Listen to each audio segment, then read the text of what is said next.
Welcome friends, मैं रमेश चंद कुमावत स्वागत करता हूं आप मेरे YouTube चैनल में फिजिक्स विद आरसी कुमावत। हम पढ़ रहे थे किरण प्रकाश की के अंदर हमने गोलीय दर्पण पढ़ लिए थे। गोलीय दर्पण की परिभाषाएं, उनके उपयोग वगैरह सारा पढ़ लिया था। आज हम थोड़ा आगे बढ़ते हैं। हमने देखो गोलीय दर्पण में उसकी वक्रता, त्रिज्या और फोकस दूरी में संबंध ज्ञात कर लिया था। आज हम गोलीय दर्पण में दर्पण सूत्र ज्ञात कर रहे हैं, जो कि अपने पास में सबसे इंपॉर्टेंट टॉपिक है बोर्ड परीक्षा के हिसाब से। इसमें से 3 अंक का क्वेश्चन हर बोर्ड एग्जाम, जैसे 2018 में आ गया तो 2020 में आएगा, या 2019 में आ गया तो 18 में आएगा। इस प्रकार चलता है, तो इसका उपयोग अपने पास में सबसे ज्यादा होता है।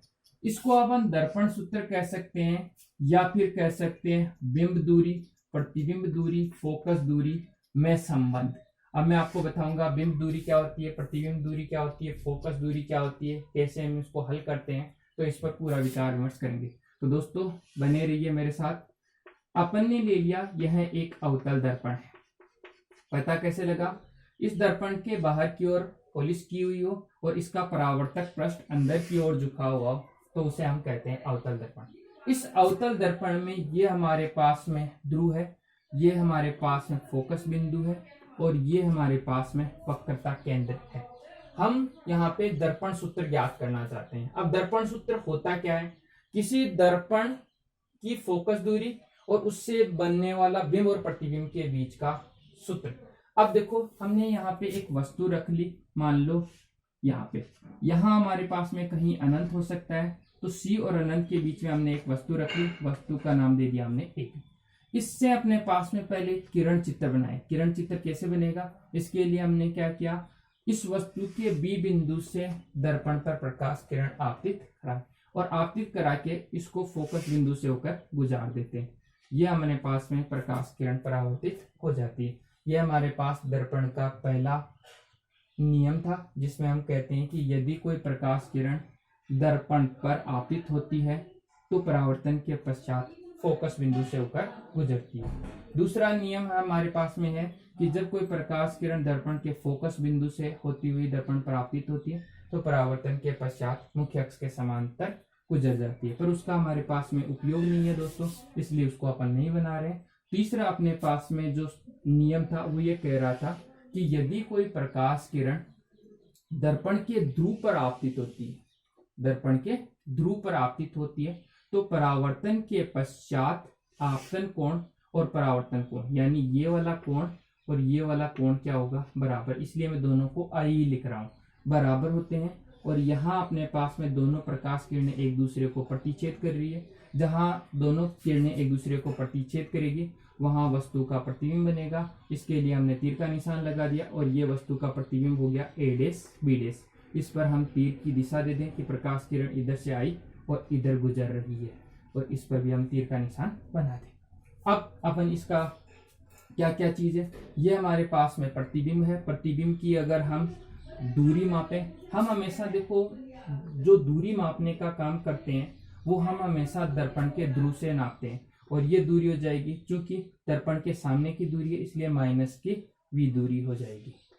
अब हम बात करें यहाँ पे, ये दर्पण का फोकस बिंदु है, इसकी अगर हम दूरी की बात करें तो ये हो जाएगी माइनस की F दूरी।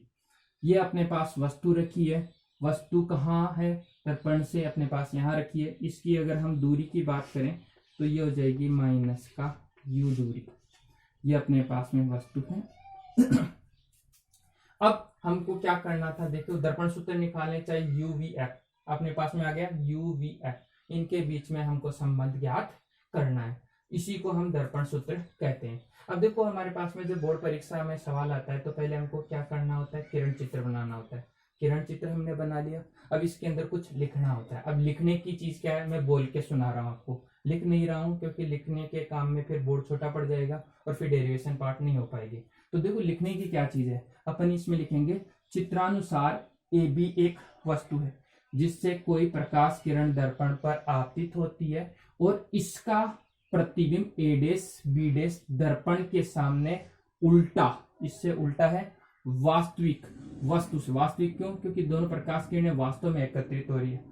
उल्टा वास्तविक वस्तु से छोटा, छोटा बन रहा है ये छोटा, तथा C और F के बीच बनता है, जिसकी प्रतिबिंब दूरी -v है, वस्तु की बिंब दूरी -u है और दर्पण की फोकस दूरी -f है। इन तीनों के बीच हमें सूत्र व्युत्पन्न करना है, ये हमको यहाँ पे लिखना है। अब संबंध उत्पन्न करने के लिए या सूत्र व्युत्पन्न करने के लिए हमको क्या करना होगा, इसके लिए अपन थोड़ा सा चित्र में और बदलाव कर दें। ये कोण बराबर है, इसलिए इसको मैं मिटा रहा हूँ। अब देखो यहाँ इस बिंदु को हमने कह दिया बिंदु M। अपनी इच्छा से कोई भी बिंदु मान सकते हो, M, N, इनमें जो बिंदु काम आ रहे हैं उनके अलावा कुछ भी बिंदु मान सकते हो।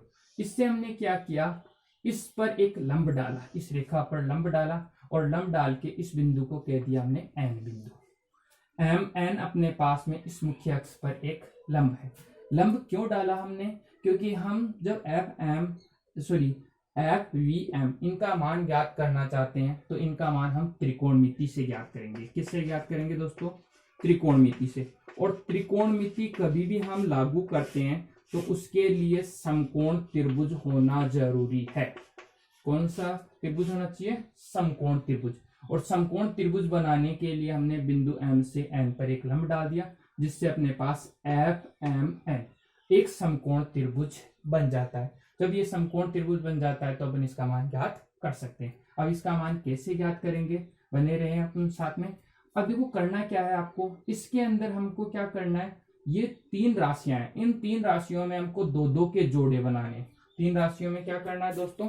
2-2 के जोड़े बनाने हैं। और 2-2 के जोड़े कैसे बनाने हैं हमको?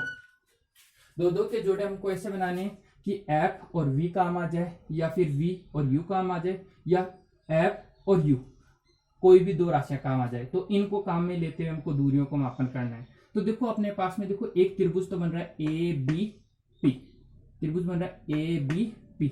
इसके अंदर दूरी काम आ रही है U, माइनस का U, और दूसरा त्रिभुज ले रहे हैं A' B' और P। ये 2 त्रिभुज हम क्यों ले रहे हैं? क्योंकि ये दोनों त्रिभुज समरूप त्रिभुज है। अब हम बात करें समरूप त्रिभुज। समरूप त्रिभुज किसे कहते हैं? समरूप त्रिभुज की एक छोटी सी कहानी याद रखें कि इसके तीनों कोण क्या होंगे? बराबर होंगे, आपस में बराबर होंगे। आपस में कैसे? इस त्रिभुज में ये कोण 90 डिग्री है, ये 90 डिग्री है, 2 कोण 90 डिग्री हो गए, ये और ये। फिर अपन बात करें ये वाला कोण और ये वाला कोण भी बराबर है। क्यों? क्योंकि ये आपतन कोण है, ये परावर्तन कोण है, और ये दोनों भी क्या होंगे? बराबर। अब 2 कोण आपस में बराबर हो गए, तो ये दोनों और ये दोनों आपस में बराबर हो गए, तो बच गया एक तो ये कोण और एक बन गया ये कोण। अब ये दोनों कोण भी, ये वाला और ये वाला कोण, ये कोण भी आपस में क्या होंगे? बराबर होंगे। क्यों? क्योंकि त्रिभुज में जब 2 कोण आपस में बराबर हो जाते हैं तो तीसरा ऑटोमेटिक बराबर हो जाता है। तो अपने पास में इसके तीनों कोण आपस में बराबर है, इसलिए ये दोनों त्रिभुज समरूप त्रिभुज है। और अगर ये समरूप त्रिभुज है तो इसमें हम समरूपता की कंडीशन लगाएंगे और उससे अपन समीकरण उत्पन्न करेंगे। तो दोस्तों अपन इसमें समरूपता की कंडीशन लगाएं, उससे पहले हम लिख दें त्रिभुज ABP व त्रिभुज A'B'P समरूप त्रिभुज है।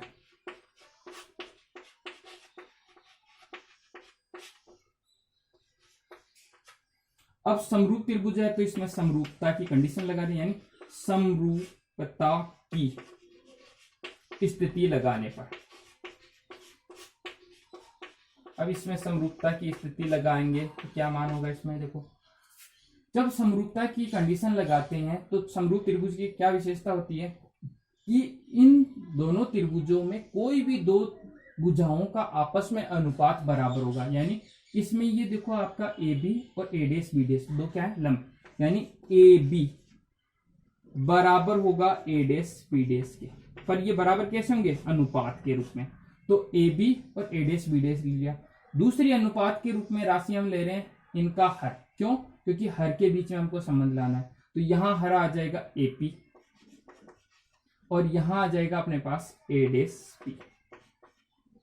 ये अपने पास मान आ जाएगा।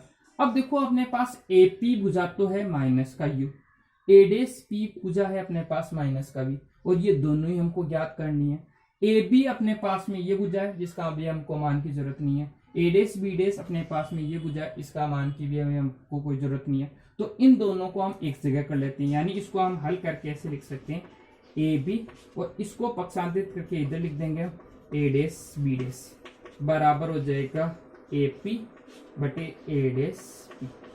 इसको हम दे दें समीकरण नंबर 1। अब अपन आगे की कंडीशन देखें, एक अपने पास में आ गई, यानी इसमें इस भुजा में संबंध आ गया। अब हमको क्या करना है, इस एफ को काम में लेना है, एफ को कोई दूसरे त्रिभुज के रूप में।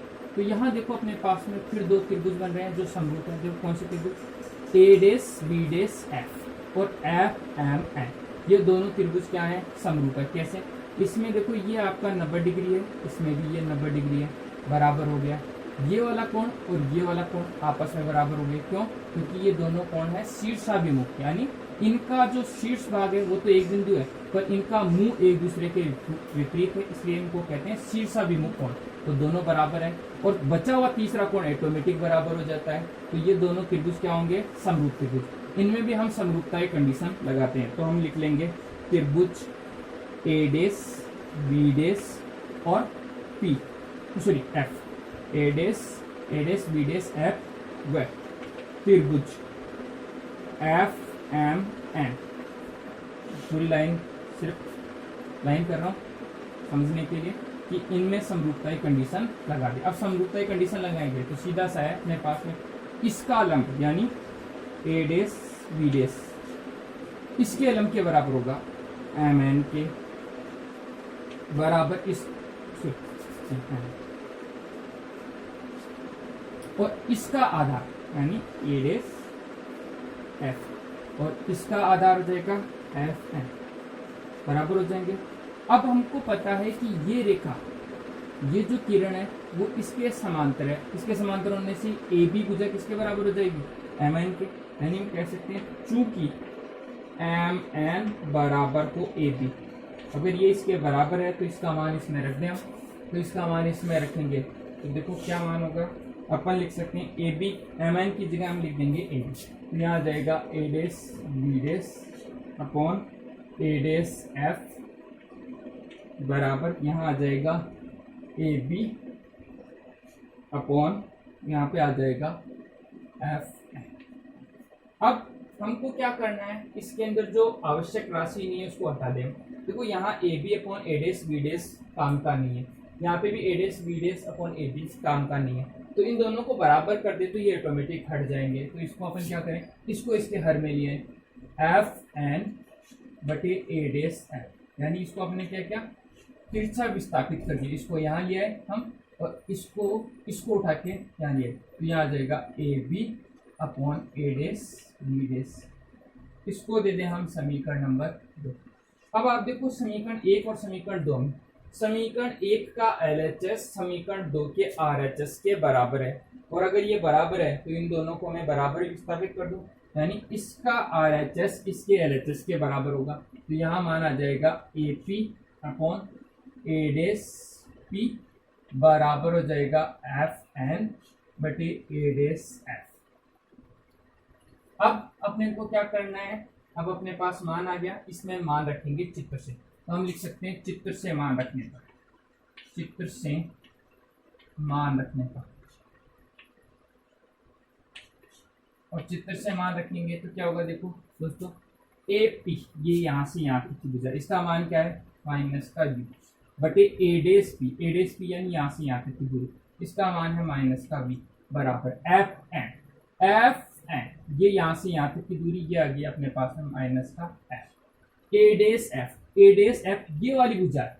अब इस भुजा का अपने पास मान है ही नहीं दे रखा। अब अपने पास इस भुजा का मान नहीं है, पर अपने पास में यहाँ से लेकर यहाँ तक की पूरी भुजा का मान है, और इस भुजा का भी मान है। तो अपन क्या करें, इसको टुकड़ों में लिख लें, यानी हमको मान किसका चाहिए, ए डेस एफ का। तो इस ए डेस एफ का मान मैं इधर लिखा रहा हूँ। देखो ए डेस एफ बराबर ए डेस एफ बराबर हम क्या लिख सकते हैं, या फिर ऐसे कर दो ए डेस एफ प्लस एफ एन बराबर हो जाएगा अपने पास में ए डेस पी, ए डेस एफ प्लस एफ एन, यहाँ तक लिखा बराबर क्या हो जाएगा, इसको एपी कह सकते हैं क्योंकि एन बिंदु क्या है कि इस दर्पण की वक्रता त्रिज्या बहुत कम है, वक्रत्रिज्या बहुत कम होने से क्या है कि ये n बिंदु अपन ये कह रहे हैं कि बिंदु P पर विस्थापित है, और P पर विस्थापित है तो अपन a n की जगह हम a डैश n की जगह हम a डैश p भी लिख सकते हैं। तो हमने लिख दिया यहाँ पे a डैश p।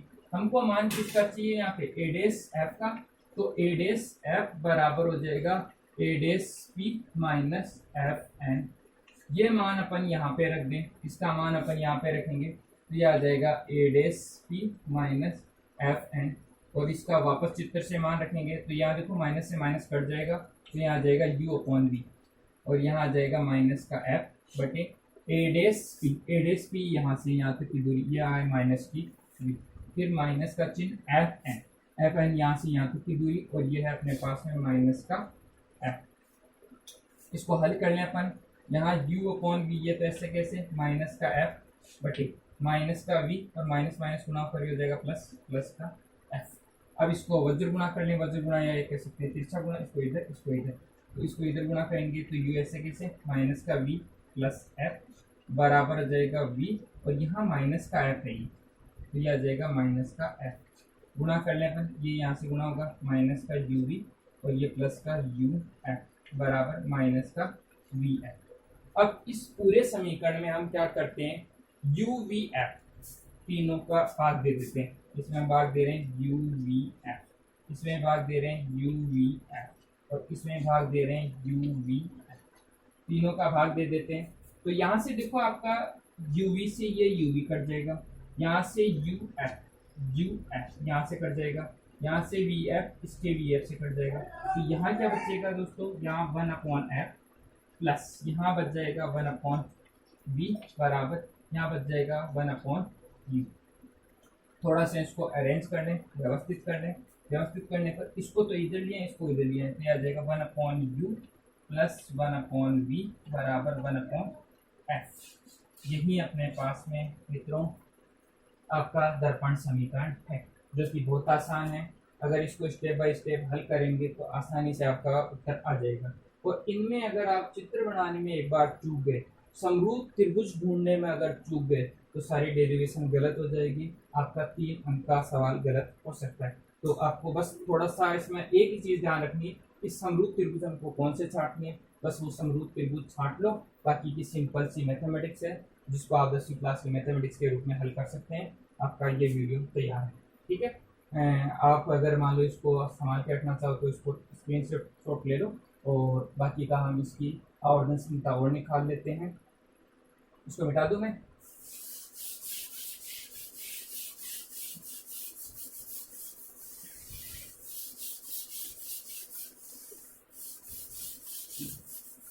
अब हम निकाल रहे हैं इसी दर्पण के लिए आवर्धन क्षमता।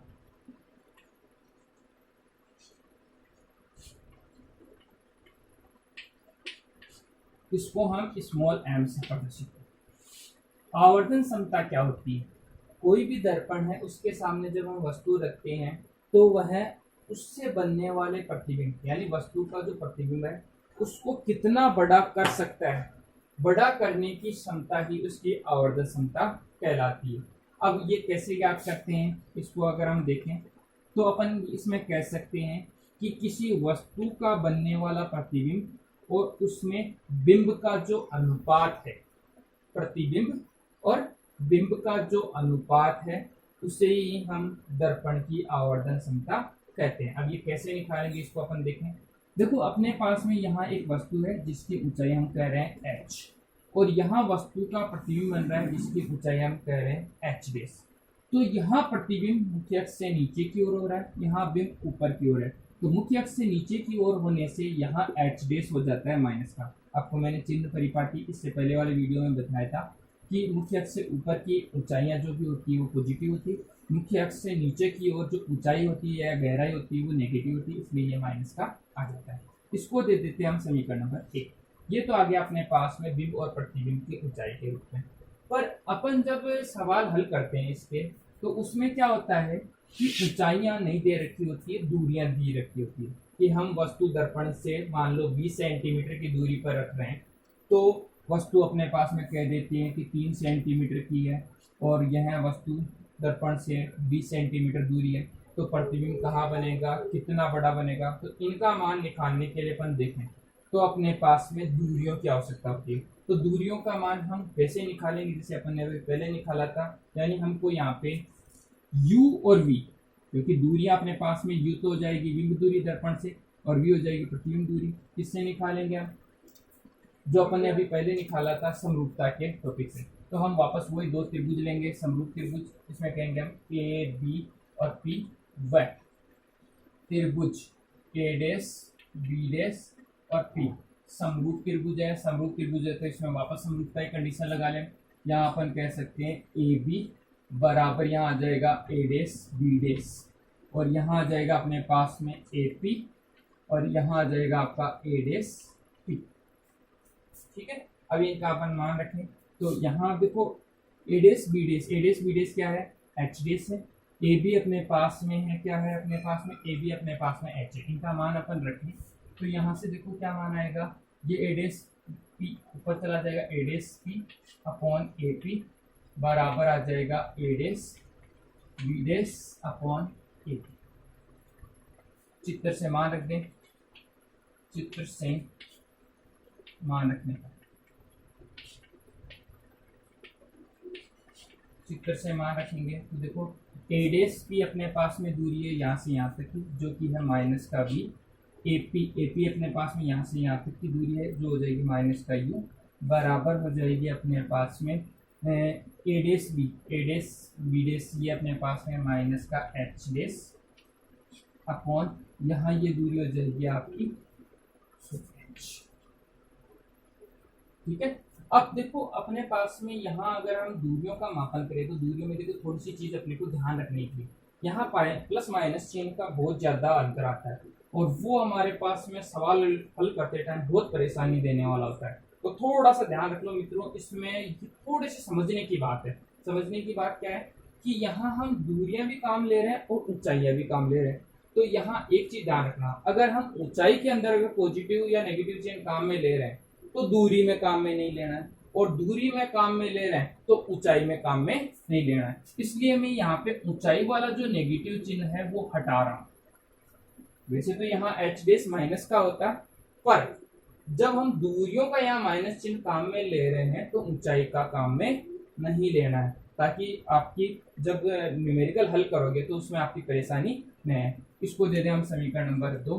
समीकरण 2 का मान समीकरण 1 में रखेंगे तो m बराबर आ जाएगा यहाँ पे माइनस v अपॉन यू, क्यों, क्योंकि माइनस से माइनस क्या हो जाएंगे, प्लस हो जाएंगे, और m बराबर आ जाएगा माइनस का v अपॉन यू। ये आ जाएगा अपने पास में दर्पण का आवर्धन। अब दर्पण का आवर्धन आ गया अपने पास में कि दर्पण का जो प्रतिबिंब है वो दर्पण से कितनी दूरी पर बनता है और बिंब का दूरी का अनुपात क्या कहलाता है, उसकी आवर्धन क्षमता। अब ये आवर्धन क्षमता है, वैसे तो ये टॉपिक बहुत आसान है, थोड़ा सा समझने की चीज है वो मैं आपको इसी पे समझा दूं। एक बार आप इसका स्क्रीनशॉट ले लो ताकि आपको डेरिवेशन हल करने में दिक्कत नहीं आए। फिर मैं आपको समझा दूं कि आवर्धन क्षमता जो होती है ये भी अपने पास में अलग अलग प्रकार की होती है, कब पॉजिटिव होती है, कब नेगेटिव होती है, प्रतिबिंब कैसा बनता है। हम आवर्धन क्षमता के आधार पर बता सकते हैं कि प्रतिबिंब बड़ा बनेगा, छोटा बनेगा, कैसा बनेगा, उल्टा बनेगा, वास्तविक बनेगा, सारी चीज। तो मैं इसको मिटा रहा हूँ दोस्तों। अब आवर्धन क्षमता के बारे में 2 लाइन बोल देती हूँ कि प्रतिबिंब का पॉजिटिव नेगेटिव होगा, इसके बारे में देखो। हम बात करें आवर्धन क्षमता,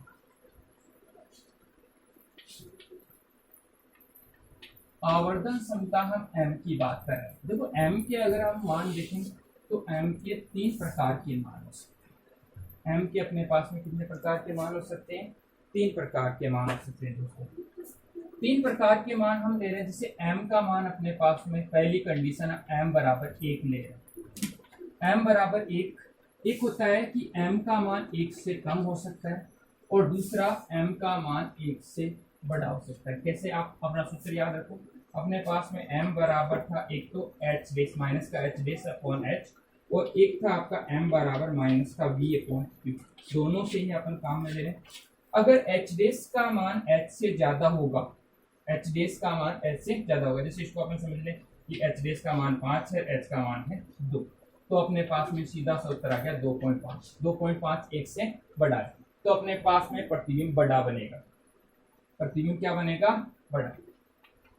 यहाँ अपन देखें, यहाँ इसके हिसाब से देख लो, इसी को अपन थोड़ा सा एक और सोल्व कर लें कि हम कह रहे हैं कि एच डेस का मान कम है, यानी यहाँ 2 है, नीचे हर में 5 है, तो कितना आ जाएगा 0.4 अपने पास में 1 से छोटा है, तो प्रतिबिंब बन जाएगा छोटा। ये था अपने पास में, ये तो था ऊंचाई के रूप में। अगर अपन दूरियों के रूप में देखें तो भी ऐसे ही मान आएगा। अपन यहाँ माइनस का चिन्ह ऐसे कैसे रखें, माइनस के चिन्ह की मैं अलग से बात करूंगा दोस्तों आपके पास, इसके एक बार ये बड़ा छोटा का काम खत्म हो जाए फिर माइनस के चिन्ह की बात करेंगे। तो यहाँ जैसे ये अपने पास माइनस के चिन्ह, इसको छोड़ के अपन इसको देखें, तो अगर अपने पास में यहाँ v का मान अपने पास में ज्यादा है, v का मान ज्यादा है, जैसे अपने पास v का मान 2 है, u का मान v का मान 5 है, u का मान 2 है, तो वही अपने पास में 2.5 और 2/5 करेंगे तो 0.4, यानी ये बड़ा हो जाएगा। तो अपने पास में यहाँ जो प्रतिबिंब बनेंगे वो बनेंगे छोटे, और यहाँ क्या होंगे, बराबर होंगे, और यहाँ अपने पास में हो जाएंगे पट। इसके लिए तो सीधी सी सूत्र बन जाएगा कि यहाँ m इज ग्रेटर देन, ये कह सकते हैं यहाँ h dash is greater than h, और यहाँ अपने पास में हो जाएगा h dash is less than h, और यहाँ हो जाएगा h dash equal to h। ये तो हो गया अपने पास में m के बड़े, एक से बड़ा हो, एक से छोटा हो, या एक के बराबर हो तब की बात। अब प्लस माइनस चिन्ह के हिसाब से और देखते हैं, जब यहाँ अपने पास में माइनस का चिन्ह है, इसके भी दो अपने पास में अलग मान है, थोड़े से इसके बारे में देख लेते हैं। जब अपने पास में माइनस चिन्ह आ रहा है यानी नेगेटिव आ रहा है, तब अपने पास में प्रतिबिंब वास्तविक होगा, प्रतिबिंब वास्तविक और उल्टा होगा। और जब अपने पास में पॉजिटिव मान आ रहा है तो प्रतिबिंब अपने पास आभासी होगा और सीधा होगा। ये अपने को जब इसके सवाल हल करेंगे, जब भी अपने पास आवर्धन क्षमता मान आएगी, तब अपने को आपको इस प्रकार से दोस्तों हल करना है, बहुत आसान है। जैसे आप इसको देखना चाहो तो, इसको अगर आप समझना चाहो तो इसको अपने अपनी चित्र बनाया था उसी से समझ लें। अपने पास में देखो, अपने पास में ये चित्र बनाया था अभी अपन ने, ये अवतल दर्पण था अपने पास में, ये आपका ध्रुव था, ये फोकस बिंदु था, ये वक्रता केंद्र था, वस्तु अपन ने यहाँ रखी थी, इससे प्रकाश किरण से आपतित हुई थी, यहाँ से ऐसे आपतित हुई थी, यहाँ वस्तु का प्रतिबिंब बना था।